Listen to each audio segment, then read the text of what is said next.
It's late at night, not fun late, the tired kind of late. Your phone is glowing in your hand, your eyes are dry, your brain is fried, and you keep telling yourself just one more scroll. Somewhere between memes, bad advice, and productivity videos, it suddenly hits you. You have to wake up in a few hours. And the worst part is not even the lack of sleep, it's the dread. You already know how tomorrow will feel. Heavy head, zero focus, coffee doing nothing, and that quiet anger at yourself for doing this again. Then you see it. Some guy online claiming he sleeps 5 hours a night and feels amazing, sharp, focused, winning. And you think, what is wrong with me? The real reason you're always tired. Here's the truth nobody tells you. Most people are not tired because they sleep too little. They are tired because they sleep badly. Today, we're not talking about grinding harder or forcing yourself into some extreme sleep schedule. We're talking about stopping the silent damage you're doing every night and learning how to wake up clear, calm, and alert without living in bed. This is not about sleeping more. This is about sleeping efficiently. Because sleep is not a block of time. It is a process. Your brain does not shut off when you sleep. It follows a rhythm, a biological rhythm that has been running perfectly long before phones, alarms, or deadlines ever existed. The 90-minute cycle nobody talks about. Roughly every 90 minutes, your brain moves through a full cycle. You drift through lighter sleep, sink into deeper stages where your body repairs tissue and strengthens immunity, and then enter REM sleep, where your brain processes emotions, locks in learning, and sharpens creativity. That cycle repeats again and again through the night. When those cycles run cleanly, your body repairs itself faster, and your brain becomes sharper with less total time asleep. When those cycles are disrupted, you can lie in bed for 9 hours and still wake up feeling like you were hit by a truck. That's why some people wake up refreshed after 6 hours, while others feel exhausted after 8. It's not genetics. It's not discipline. It's not willpower. It's alignment. Your internal clock is running the show. Your body runs on signals, quiet ones, subtle ones, and most people ignore them every single night. One of the most important signals is timing. Inside your brain is a built-in clock that decides when you should feel sleepy, when you should wake easily, when your mind is sharp, and when your energy crashes. That clock is influenced by something called your chronotype. It's your natural biological preference for timing. Some people naturally feel sleepy earlier in the evening and wake up easily before sunrise. Others come alive late at night and struggle in the morning. That's not a personality flaw. That's genetic wiring. This wiring controls when melatonin starts rising in your body. Melatonin usually begins increasing sometime between 9 and 11 at night, but that window shifts based on your chronotype. When melatonin rises, your brain quietly enters night mode. Thoughts slow down.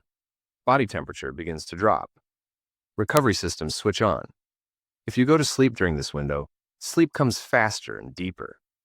If you miss it, something strange happens. You get a second wind.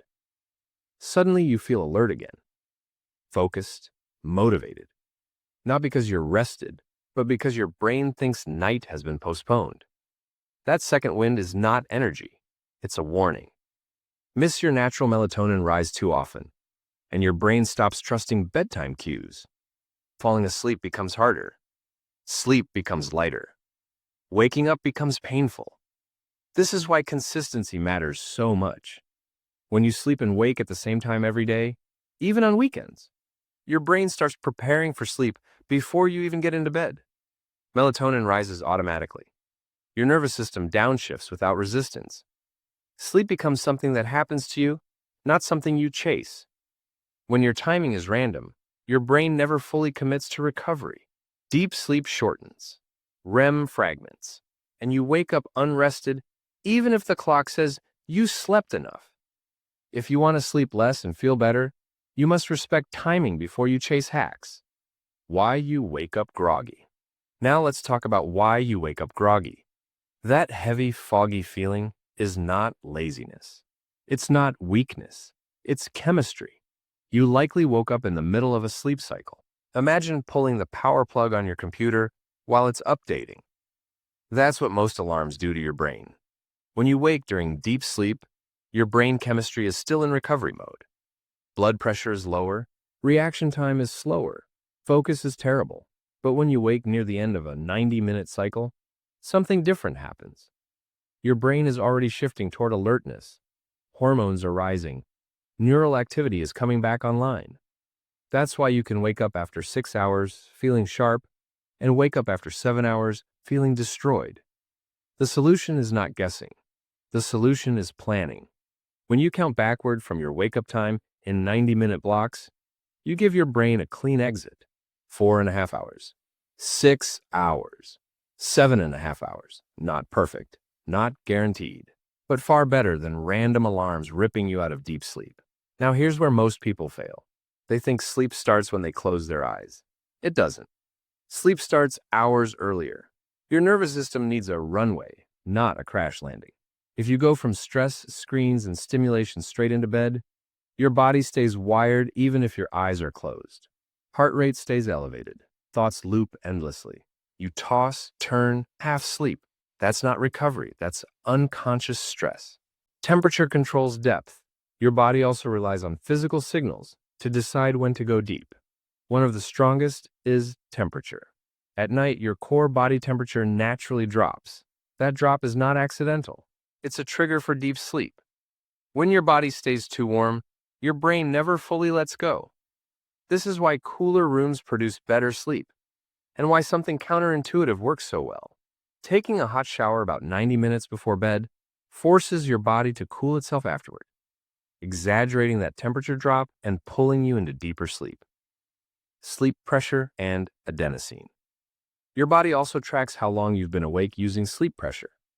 This pressure is created by a chemical called adenosine. The longer you're awake, the more adenosine builds. More adenosine means stronger sleep drive and deeper early night sleep. Caffeine doesn't remove adenosine. It blocks your ability to feel it. So when you drink coffee late, you delay sleep pressure without realizing it. You might fall asleep, but your deep sleep becomes shallow and fragmented. That's why caffeine after early afternoon quietly ruins sleep quality, even when you think you're fine. Those mid-morning and mid-afternoon energy dips you feel are not laziness. They're biological checkpoints.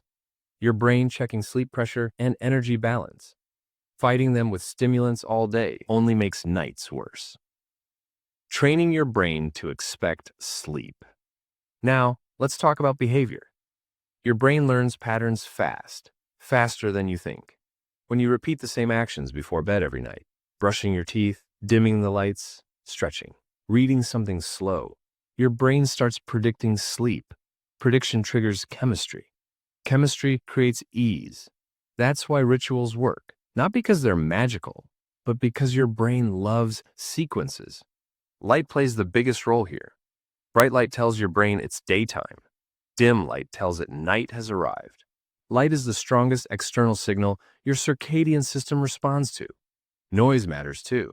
Consistent, low background sound helps the brain settle. Sudden or irregular noise keeps part of your nervous system on guard, fragmenting sleep cycles, even if you don't fully wake up. How you wake up decides how you sleep. Now, let's talk about mornings, because how you wake up determines how well you sleep the next night. The biggest mistake people make is grabbing their phone immediately. Dopamine hits, stress spikes, attention shatters. Your brain wakes up overwhelmed before it even understands where it is. What your brain actually needs first is light, real light. When sunlight hits your eyes within the first few minutes of waking, it tells your brain the day has officially started. Melatonin shuts down, serotonin rises, cortisol begins its natural morning spike. Cortisol peaks about 30 to 45 minutes after waking. A strong spike means you feel alert quickly. A weak one means grogginess and slow starts. Morning sunlight strengthens this spike and improves your entire circadian rhythm for the day. Movement helps too. Cold water, a fast walk, a few push-ups, nothing dramatic. Just enough to tell your nervous system we are awake now. Clearing the mental load. And finally, the mind. Racing thoughts are not a flaw. They're an overloaded system. When you write things down before bed, you're not journaling for inspiration. You're unloading memory. You're telling your brain it doesn't need to stay alert to protect ideas. That shift alone can move your brain from high alert into recovery mode. Here's the final truth. Sleeping less and waking up refreshed is not about cutting hours aggressively. It's about earning your wakefulness. When your circadian signals are respected, when sleep pressure is allowed to build naturally, and when your environment supports recovery, your body does the rest. Sleep is not weakness. It is leverage. The people who win long term are not the ones who stay up the longest. They're the ones who recover the fastest. If you master this, you get your time back, your energy back, your clarity back. And once sleep stops draining you, everything else becomes easier. If this helped you, like the video, subscribe. And next time, we're breaking down how to stay alert all day without touching caffeine at all. Now close the app, dim the lights, and let your biology do what it's always known how to do. Let's go. Just remember, sleep is not about hours. It's about efficiency. Fix your sleep and your energy fixes itself.